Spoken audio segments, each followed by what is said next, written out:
Hey, welcome back to Slide Science, where we break down science like it's your favorite snack, crunchy, delicious, and easy to digest. Today, we're diving into a weirdly satisfying part of biology, classification. Yep, it's like organizing your closet, but instead of shirts and shoes, we're grouping snakes, mushrooms, kangaroos, and even tiny, jumpy rodents. Let's go. So what even is classification? Simple. It's the process of grouping living things based on what they have in common, like how yeasts and mushrooms are both fungi, because they sit still, don't photosynthesize, and honestly are kinda chill. Classification is the science world's way of saying, hey, you look alike, you must be cousins. Why do we bother doing this? Well, classification helps us organize the crazy variety of life on Earth, speak the same language across the globe without yelling, what's this thing? Understand who's related to who, think of it like a massive ancient family drama, and it's super helpful for research, saving species, and pretending we have control over nature. Now, let's talk about the family tree, or as scientists call it, the phylogenetic tree. It shows who's related to whom, and trust me, it has plot twists. Like, did you know horseshoe crabs are related to spiders and scorpions? Yep, turns out your beach buddy is a distant cousin of that web-spinning basement dweller.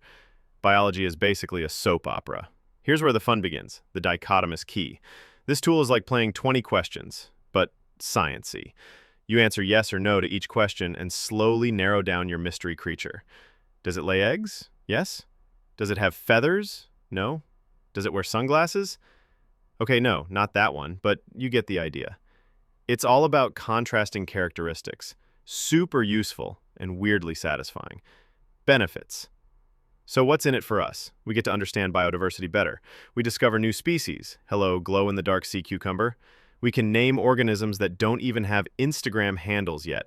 And we help protect the planet one organized creature at a time. Drawbacks of classification. But hey, nothing's perfect, right? Sometimes it's confusing. Organisms evolve, mutate, and play dress-up. It can get subjective, like arguing if tomato is a fruit or vegetable. And sometimes things look related but aren't. Like how dolphins and sharks both swim, but one's a fish and the other's a mammal that needs a nap. Classification has its drama too.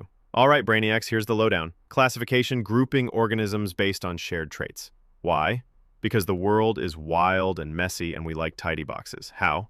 Using tools like the dichotomous key, the science version of a detective game. And that wraps it up, science style, with a side of humor, only here on Slide Science.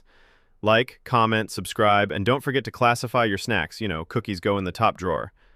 Catch you in the next one.